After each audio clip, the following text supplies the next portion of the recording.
Naam, mpendwa mtazamaji wa Ngesi Media, habari ya asubuhi ya leo. Ninakusalimu katika jina la Yesu Kristo mwokozi wetu, na nichukue nafasi hii kukaribisha sana katika kipindi hiki cha Utatu Mtakatifu, kipindi ambacho kinatupatia mafundisho ya neno la Mungu. Tunajifunza ukweli juu ya fundisho hili nyeti, fundisho hili ambalo ni la msingi kabisa katika Biblia, yaani fundisho la Utatu Mtakatifu.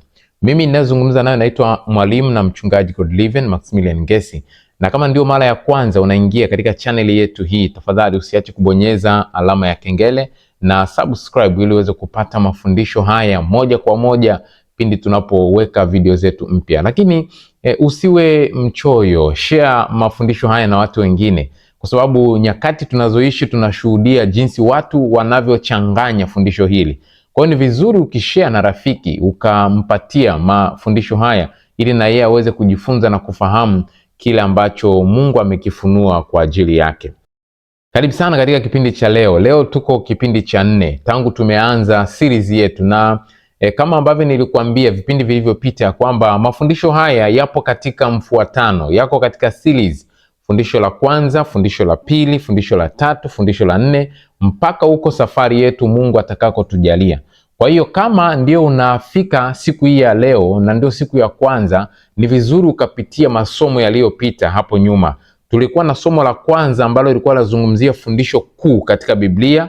Tulikuwa na somo la pili ambalo lilikuwa linazungumzia mkanganyiko mkuu katika fundisho hili la Utatu Mtakatifu, na tulikuwa na somo la tatu juma lililopita tukizungumzia imani kuu duniani. Tukaangalia kuna atheism, kuna monotheism, kuna ditheism, kuna tritheism, kuna pantheism. Na katika hizi imani 5 ambazo tuliziangalia juma lililopita, leo tunateleza na kuingia katika imani hile ya pili, yaani monotheism. Na imani hii monotheism tulisema ya kwamba ni imani ambayo inaaminiwa na dini kuu 3. Dini ya kwanza ni Uislamu, dini ya pili ni Uyahudi, na dini ya tatu ni Ukristo. Dini hizi kuu 3 ni dini zinazoamini juu ya Mungu mmoja. Waislamu wanaamini juu ya Mungu mmoja. Qurani inaeleza hivyo, juu ya Mungu mmoja. Lakini pia Wayahudi katika maandishi yao wanaamini juu ya Mungu mmoja, na maandishi yao ya msingi ambayo yanaitwa Shema yaliyoelezea habari ya Mungu mmoja. Ukisoma Torati 6 fungu la 4 anasema, sikiza Israeli, Bwana Mungu wetu ni Bwana mmoja. Na Wakristo pia, ukisikia Wakristo ambao wanaamini Biblia kama neno la Mungu, wanaamini juu ya Mungu mmoja. Yaani Biblia inafundisha ukweli juu ya Mungu mmoja, wala sio miungu wengi, wala sio miungu watatu, Mungu mmoja. Wakristo wanaamini hivyo. Kwa dini hizi kuu 3, Wakristo, Waislamu pamoja na Wayahudi, wana imani juu ya Mungu mmoja. Sasa kutokea hapo, leo tunaanza kwa kuangalia tofauti kubwa iliyopo ambayo inatuonyesha dhana hii ya Mungu mmoja kati ya Waislamu pamoja na Wakristo. Zingatia sana hiyo neno na upigie mstari, tofauti kubwa. The big difference between one God, between the Muslims and the Christians. Tunaangalia tofauti kubwa iliyopo kati ya dhana ya Mungu mmoja kama wanavyoamini Waislamu na kama wanavyoamini Wakristo. Ndio mada yetu ya siku hii ya leo. Pasi kukosa, ni mada ya msingi ambayo itatusaidia kufahamu ukweli wa kina, na kutokea hapo tunateleza katika imani ya Mungu mmoja katika Biblia. Sasa tuanze na Wayahudi. Wayahudi ni moja kati ya dini za kale ambazo zina imani juu ya Mungu mmoja, na Wayahudi wanaamini juu ya Mungu huyu mmoja ambaye ni mwenye uwezo wote. Imejengwa katika imani ya Mungu aliyejulikana kwa jina la Yahwe. Ukisikia Yahwe ndiye jina la Mungu wa Wayahudi. Wayahudi wana imani na Mungu anaitwa Yahwe. Katika kufundisha kwao, katika imani yao, wao waliamini juu ya Mungu wa kweli, Mungu mmoja ambaye anaitwa Yahwe, na hiyo iliwatofautisha na imani zingine, na hiyo ilitofautisha na miungu ya kipagani. Kwa hiyo Wayahudi waliamini kabisa juu ya uwepo wa Mungu mmoja ambaye anaitwa Yahwe. Sasa hili jina Yahwe ni jina la Mungu takatifu. Kama kiongozi wa ibada au kiongozi wa dini akisimama na kuongoza ibada, anapokuwa akisoma maandishi, akifika katika jina hili, alikuwa ananyamaza kimya, anatulia. Na watu kule katika mkutano wakiona ametulia, amenyamaza, walijua amefika mahali ambapo ni kwenye jina takatifu, ilionyesha utakatifu wa hali ya juu wa Mungu. Hata katika kuandika na kutamka, wakiandika na kutamka, wakifika katika jina Yawe, walibadilisha na kuweka Adonai badala ya kuweka jina Yao, kwa sababu lilikuwa ni jina takatifu la Mungu. Ilionyesha hali ya utakatifu wa Mungu waliyemwamini. Jina hili liliandikwa kwa herufi 4 kama unavyoona katika kiambaza chako. Herufi hizi 4 zinajulikana kama tetragrammaton. Tetragrammaton ni herufi 4 zilizoandika kuonyesha jina la Mungu wa Wayahudi ambaye aliitwa Yawe, au Mungu wa Waebrania ambaye aliitwa Yawe. Yawe ni jina linalohusishwa na kitenzi cha Kiebrania yaha. Jina hili linamaanisha kuwa au kuwepo. Linabeba wazo la Mungu ambaye yupo kwa nafsi yake, hana mwanzo wala hana mwisho, na uwepo wake hautegemei kitu kingine, na wala hakuna anayelingana naye. Hiyo ndio inaitwa jina Yawe. Zingatia sana sifa hizi za jina la Mungu huyu Yawe, ambayo lilionyesha huyu ndiye Mungu wa Wayahudi, Mungu wa kweli anayestahili kuabudiwa. Jambo la kwanza ni Mungu anayejitegemea, kwa maana kwamba uwepo wake hautokani na mwingine awaye yote. Jambo la pili ni Mungu wa milele, kwa maana kwamba hana mwanzo wala hana mwisho. Ukisoma Zaburi 90 fungu la 2 anaeleza. Jambo la tatu ni Mungu asiyebadilika, tabia na ahadi zake hubaki za milele au hubaki vile vile. Jambo la 4 ni Mungu wa agano, the covenant God. Jina Yawe ni jina linalosisitiza uhusiano wake wa kiagano na watu wake, yaani taifa lake teule, taifa la Israeli. Na jambo la 6 ni Mungu ambaye anastahili kuabudiwa. Kwa hiyo huyo ndio jina la Mungu Yawe, huyo Mungu wa kweli, Mungu mmoja ambaye alijulikana katika taifa la Kiebrania au taifa la Wayahudi. Na ndiyo maana ukisoma katika Kumbukumbu la Torati sura ya 6 mstari wa 4, Biblia inasema hivi: sikiza e Israeli, Bwana Mungu wetu, Bwana ndiye mmoja. Kwa hiyo Wayahudi, Waisraeli waliamini juu ya Mungu mmoja. Sasa zingatia neno hiyo mmoja, Bwana Mungu wetu ndiye Bwana mmoja. Naomba uchukue hiyo neno mmoja, tunaanza kuitafsiri sasa, kwa sababu tunajifunza dhana ya Mungu mmoja kama wanavyoamini Wayahudi, Waislamu na Wakristo, na tuko katika kipengele cha kwanza cha Wayahudi. Anasema kwamba Bwana Mungu wetu ni Bwana mmoja. Neno hilo mmoja katika Kumbukumbu la Torati 6 fungu la 4 limetokea katika kitabu cha Mwanzo sura ya 2 mstari wa 24. Katika maeneo haya Biblia inasema hivi: kwa hiyo mwanamume atamwacha baba yake na mama yake, naye ataambatana na mkewe, nao watakuwa mwili mmoja. Sasa zingatia hapa, naomba uende kwa taratibu sana, kwa sababu watu wengi ndio wamechanganya hapa dhana ya Mungu mmoja. Na hapa tuko kwa Wayahudi, tutaona hata kwa Ukristo, kwa sababu dini ya Ukristo ni dini ambayo imetokana na taifa la Wayahudi, dini iliyoanzia katika taifa la Wayahudi. Kwa hiyo utaona hata hili fungu linaaminiwa vizuri kabisa na Wakristo. Kumbukumbu la Torati 6 fungu la 4, neno linasema Bwana mmoja. Alafu huku Mwanzo 2 fungu la 24 anasema mwanamke na mwanaume ni mwili mmoja. Kwa hiyo unaona ni mwanamke na mwanaume, ni nafsi mbili hapo, anasema hao wanakuwa mwili mmoja. Na huku anatuambia Bwana mmoja. Neno hilo mmoja lililotokea Kumbukumbu la Torati 6:4 ndio neno hilo lililotokea Mwanzo 2 fungu la 24. Ni neno lipi hilo mchungaji?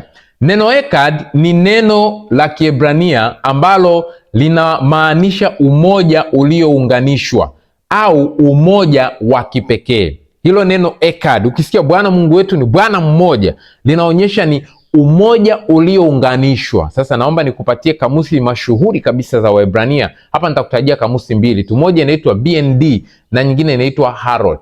Hii BND inaitwa ni Brown Drivers Briggs, na hii Harrod inaitwa Hebrew and Aramaic Lexicon of the Old Testament. Majina haya sikuchanganya, hizi ni kamusi mashuhuri za Kiebrania, zenyewe zinafafanua hivi kwa maana ya hilo neno Echad.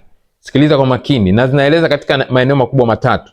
Neno Echad linaweza kutumika kumaanisha, jambo la kwanza, mtu mmoja; jambo la pili, kitu kimoja; jambo la tatu, kundi linalounda umoja mmoja. Zingatia hiyo neno umoja mmoja. Kwa Kiingereza hiyo inaitwa group that form one unit.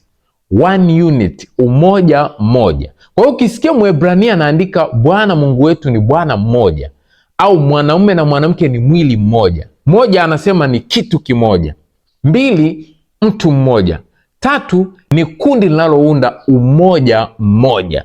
Sasa mwanamke na mwanaume ni nafsi mbili ambazo zinaunda umoja mmoja. Si kama ninaeleweka? Na ndio maana hiyo pia anaeleza Bwana Mungu wetu ni Bwana mmoja, kwa maana kwamba ni Mungu anayeunda umoja mmoja. Hiyo tutaichambua vizuri katika kipindi chetu kinachofuatia hapo. Hivyo ndivyo Myahudi anavyoamini. Sasa tuje katika kundi la pili, Muislamu.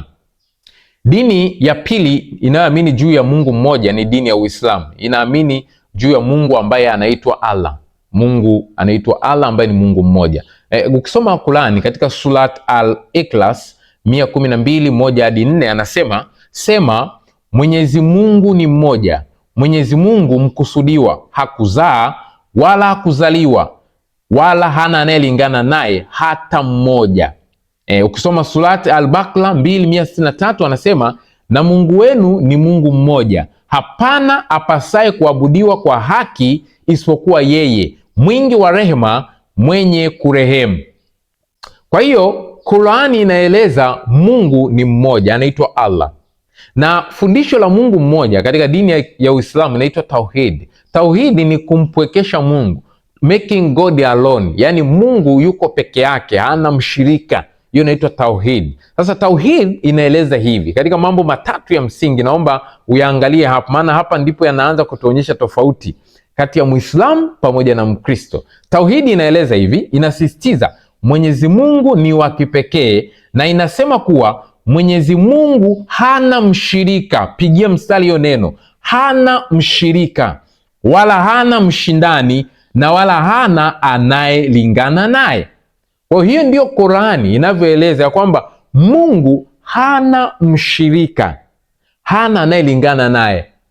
Kuna vitu ambavyo hapa kwenye Qur'ani vinafanana na vya dini ya Ukristo na Uyahudi, kwamba Mungu hana anayelingana naye. Ni kweli kabisa. Lakini hapa tauhidi inakazia Mungu hana mshirika. Hii ni jambo la msingi sana ambalo unapaswa ulifahamu jinsi Qur'ani inavyoeleza. Mambo mengine ndiyo yanaenda sawa na dini ya Ukristo, kwa maana kwamba Mungu hana anayelingana naye. Lakini tofauti kubwa iko hapa. Muislamu anasema ya kwamba Mungu hana mshirika. Hana mshirika, na hiyo ni tauhidi inaeleza hivyo. Sasa hebu tuje kwa Ukristo. Baada ya kuona Uyahudi, kuona Uislamu, lakini pia sasa tuje kwa Ukristo.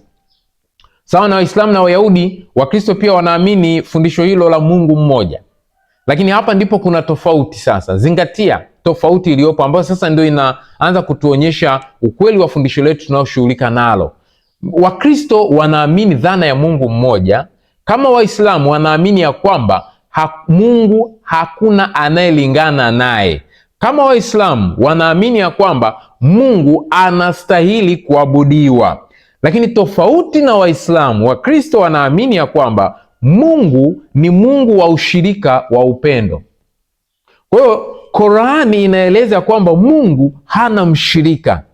Biblia inaeleza kwamba Mungu ana ushirika, na ushirika wake ni ushirika wa upendo. Sasa utaniambia, mchungaji, hayo umeyatoa wapi? Sikiliza, katika kitabu kile cha waraka wa kwanza wa Yohana sura ya 4 mstari wa 8, neno linasema, yeye asiyependa hakumjua Mungu, kwa kuwa Mungu ni upendo. Mojawapo ya sifa ya msingi sana ambayo inamfunua Mungu wa Biblia, Mungu wa Wakristo, ni Mungu wa ushirika. Maana anasema Mungu ni upendo. Huwezi kupenda ukiwa peke yako, una mshirika. Lazima upende kukiwa na mwingine anayependwa. Lazima kuwepo anayependa na uwepo anayependwa. Ndio maana anasema ni Mungu wa ushirika. Kwa hiyo ukisikia Mungu ni upendo, ina maana ni Mungu ambaye amejifunua katika ushirika wa upendo. Na hiyo ni sifa ya pekee ambayo inamfunua Mungu huyu wa Biblia, kwamba yeye sio Mungu wa upweke, sio Mungu aliye peke yake, ni Mungu ambaye yupo katika ushirika. Ndio maana anasema ni Mungu wa upendo. Hiyo neno upendo ni neno la Kigiriki agape. Neno hilo agape linaelezea upendo wa kujitoa kwa hiari kwa ajili ya wengine. Upendo wa kujitoa kwa ajili ya wengine. Ni upendo wa aina hii hauwezi kuwepo bila kuwepo kwa nafsi zaidi ya moja. Lazima kuwepo na nafsi zaidi ya moja. Kwa hivyo ndio maana inafunua ni upendo wa kimahusiano, ni upendo unaohitaji ushirika, ni upendo unaohitaji mawasiliano. Kwa hiyo Mungu wa Biblia, Mungu wa Ukristo yupo katika ushirika, kwa maana kuna uwepo wa nafsi zaidi ya moja. Ndio maana Biblia inatufunulia kauli hizi 4 za msingi. Nilisema nitazifafanua siku hii ya leo. Kauli 4 zinazoonyesha Mungu wa ushirika, Mungu anayeshirikiana, Mungu aliye katika uwepo wa nafsi zaidi ya moja.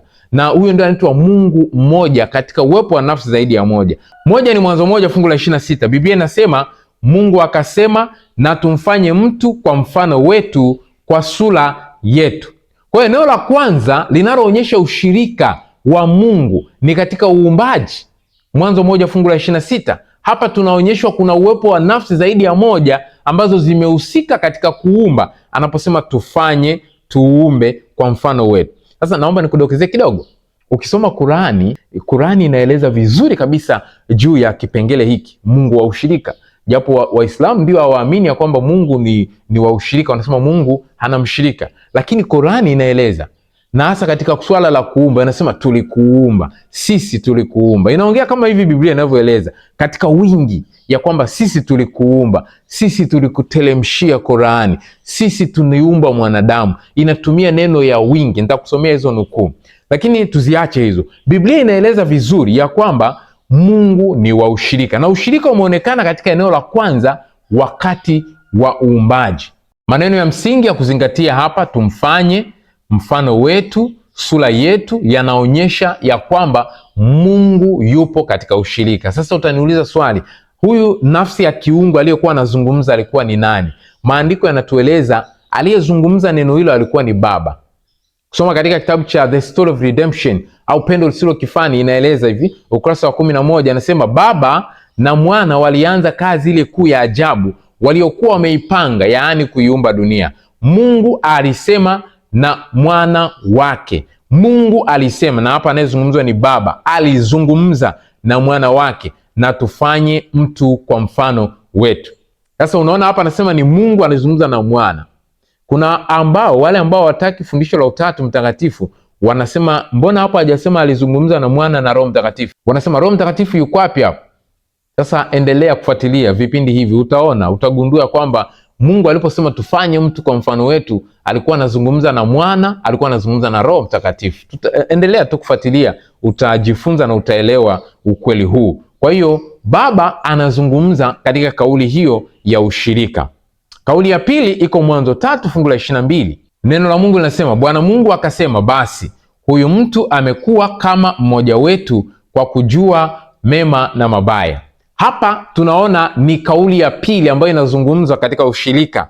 Yaani Mungu ni wa ushirika, anasema amekuwa kama mmoja wetu. Hajasema amekuwa kama mmoja wangu, ila anasema amekuwa kama mmoja wetu. Ni nani aliyezungumza? Kule Mwanzo 1:26 ni Baba. Hapa aliyezungumza alikuwa ni Mwana. Kwa nini utasema ni Mwana? Biblia inatuonyesha Yesu ndiye ufunuo wa Baba. Baada ya dhambi kuingia, mawasiliano yote kati ya Mungu na wanadamu yamefanyika kupitia Kristo Yesu. Na ndio maana ukisoma Biblia yote, wakati ule Mungu anatembea katika bustani ya Edeni, wakati wa jua kupunga, ilikuwa ni nafsi ya Kristo. Yule aliyezungumza na kutamka maneno yale alikuwa ni Kristo, na hata aliyezungumza maneno haya alikuwa ni Kristo Yesu. Ni kuongezea na hili pia, na hata katika Agano lote la Kale ukisikia udhihirisho wa Baba, hata pale katika mlima wa Sinai aliyezungumza alikuwa ni Mwana wa Mungu, alikuwa ni Kristo Yesu aliyesema mimi ndimi Bwana Mungu wako niliyekutoa katika nchi ya Misri, katika nyumba ya utumwa. Alikuwa ni Kristo Yesu, maana yeye ndiyo ufunuo wa Baba. Haya masomo yako katika vipindi vya hapo mbele. Kwa hiyo Mwanzo 3:22 aliyezungumza hapa alikuwa ni Kristo Yesu. Twende tena katika Mwanzo sura ile ya 11 mstari ule wa 6 na wa 7. Tunaona ushirikiano tena hapa na ushirika katika utendaji wa Mungu. Biblia inasema, haya na tushuke huko tukawachafulie usemi wao.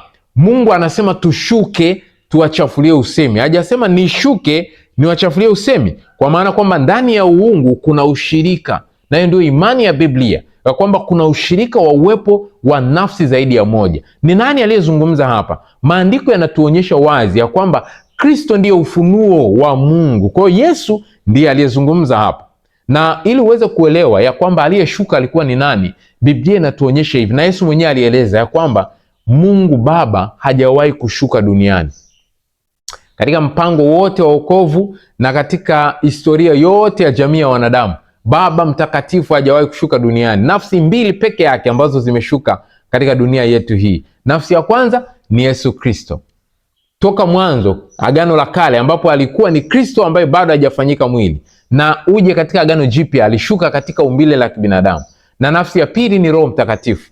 Ndio maana ukisoma waraka wa kwanza wa Yohana sura ya 5 mstari ule wa 8 anasema wako watatu washuhudiao duniani.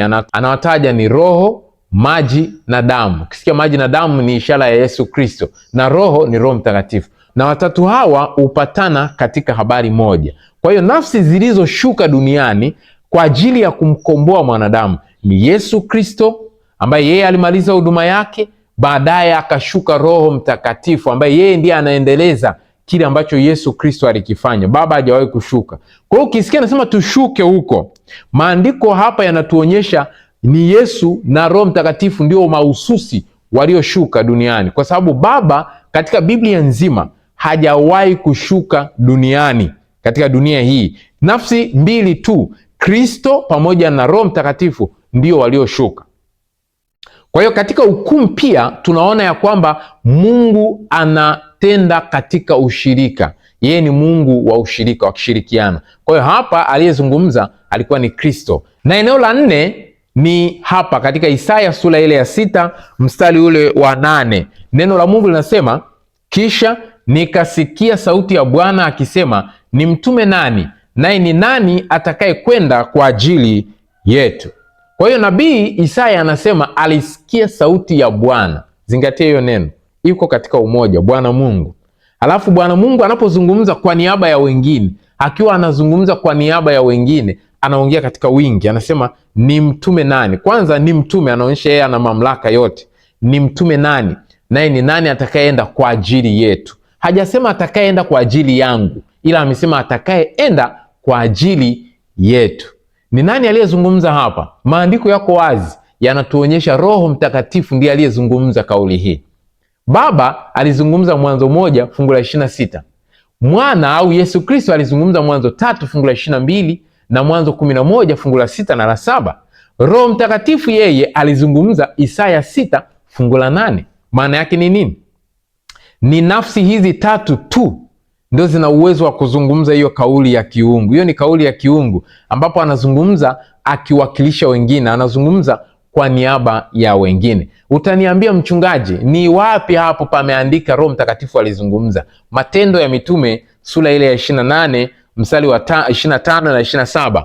Biblia inasema hivi, na walipokuwa hawapatani wao kwa wao, wakaenda zao. Paulo alipokwisha kusema nao neno hili ya kwamba Roho Mtakatifu, zingatia hiyo neno, Roho Mtakatifu alinena vema na baba zetu kwa kinywa cha nabii Isaya akisema, enenda kwa watu hao ukawaambie, kusikia mtasikia wala hamtafahamu, na kuona mtaona wala hamtatambua, kwa maana mioyo ya watu hawa imepumbaa, na masikio yao ni mazito ya kusikia, na macho yao wameyafumba, wasije wakaona kwa macho yao, na kusikia kwa masikio yao, na kufahamu kwa mioyo yao, na kubadili nia zao nikawaponya. Na kubadili nia zao nikawaponya. Kwa hiyo maandiko hapa yanatuonyesha aliyezungumza alikuwa ni Roho Mtakatifu. Soma vizuri Isaya 6 fungu lile la 8 mpaka la 10. Ndo hapa Mtume Paulo alipokuwa akijibizana na Wayahudi anaeleza vizuri ya kwamba aliyezungumza alikuwa ni Roho Mtakatifu, ndiye aliyeongea na nabii Isaya. Kuna baadhi ya watu tena hadi wengine wametunga nyimbo kabisa, wanasema nikasikia sauti ya Bwana Mungu akisema ni mtume nani, alafu mwingine anasema Yesu Kristo akisema mimi hapa nitume. Hiyo ni wrong theology. Aliyezungumza alikuwa ni Roho Mtakatifu, ndiye aliyesema ni mtume nani, na aliyeitikia alikuwa ni Isaya, nabii Isaya. Kwa hivyo sio baba alimwambia mwana, hapana. Uliisoma wapi hiyo wewe mwanakwaya ambaye unaimba kabisa na kuweka wimbo kabisa? Hapana, aliyezungumza hapa alikuwa ni Roho Mtakatifu, na anazungumza na Isaya, na ndipo Isaya akasema mimi hapa nitume mimi. Kwa hivyo ndivyo Wakristo wanavyoamini kwa habari ya Mungu mmoja, Mungu wa ushirika, ambaye ushirika wake umeonekana katika uumbaji, ushirika wake umeonekana katika hukumu, ushirika wake umeonekana katika ukombozi, ushirika wake unaonekana katika kushughulika na maisha ya wanadamu walioanguka dhambini. Na haya maeneo yote haya, uumbaji, ukombozi na jinsi Mungu alivyoshughulika na historia ya wanadamu wote, Agano la Kale na Agano Jipya, ndio yanayotuonyesha tufahamu dhana ya Mungu mmoja. Kwa maana Baba analo jukumu lake pale, Mwana analo jukumu lake, na Roho Mtakatifu analo jukumu lake. Na haya yote tutajifunza kwa kina sana ndani ya kipindi chetu hiki cha Utatu Mtakatifu. Katika imani ya Ukristo yenyewe inaamini ya kwamba Mungu ni mmoja katika uwepo wa nafsi zaidi ya moja, kwa maana ya Mungu wa ushirika. Sasa hiyo tunaifahamu vipi? Ndio maana lile neno la ekad katika Kumbukumbu la Torati 6 fungu la 4 linaenda sawa na lile neno la Mwanzo 2 fungu la 24. Ndio neno lile lile kwamba mtu atamwacha baba yake na mama yake, ataambatana na mkewe, na hawa watakuwa mwili mmoja. Na Mtume Paulo anaeleza katika Waefeso 5 fungu la 31 na 32, anasema kwa sababu hiyo mtu atamwacha baba yake na mama yake, ataambatana na mkewe, na hao wawili watakuwa mwili mmoja. Paulo anamalizia kwa kusema hivi: siri hiyo ni kubwa, ila mimi nanena habari ya Kristo na kanisa. Kwa hiyo Paulo anasema siri hiyo ni kubwa, the great mystery, ni siri kubwa. Na hapa ninakutambulishia mada inayofuata. Juma lijalo, Jumanne ijayo, tutajifunza somo linalokwenda kwa kichwa kinachosema siri kuu. Ukisikia mwili mmoja, Paulo anasema ni siri kuu. Mungu mmoja ni siri kuu. Lazima ufahamu hii siri kuu ambayo Mungu ameifunua katika neno lake takatifu. Leo tulikuwa tunaangazia tofauti kubwa iliyopo katika kuamini juu ya Mungu mmoja, kama wanavyoamini Wayahudi, kama wanavyoamini Waislamu na kama wanavyoamini Wakristo.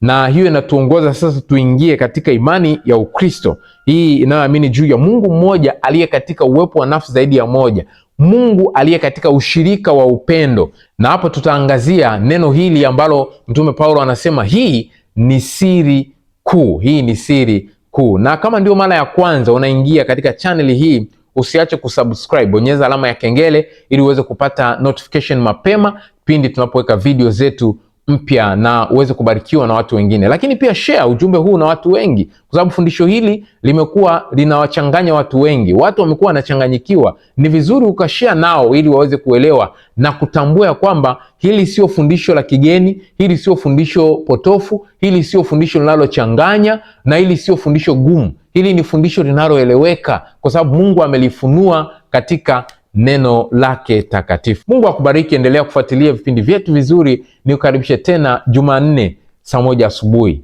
juma lijalo. Mungu akubariki, na tuhitimishe kwa ombi. Baba yetu na Mungu wetu mwema, asante kwa ajili ya wakati huu. Tumejifunza somo hili zuri, tunakusihi uweze kuwa pamoja nasi, utuongoze na kutubariki, kwa jina la Yesu Mwokozi wetu, amen.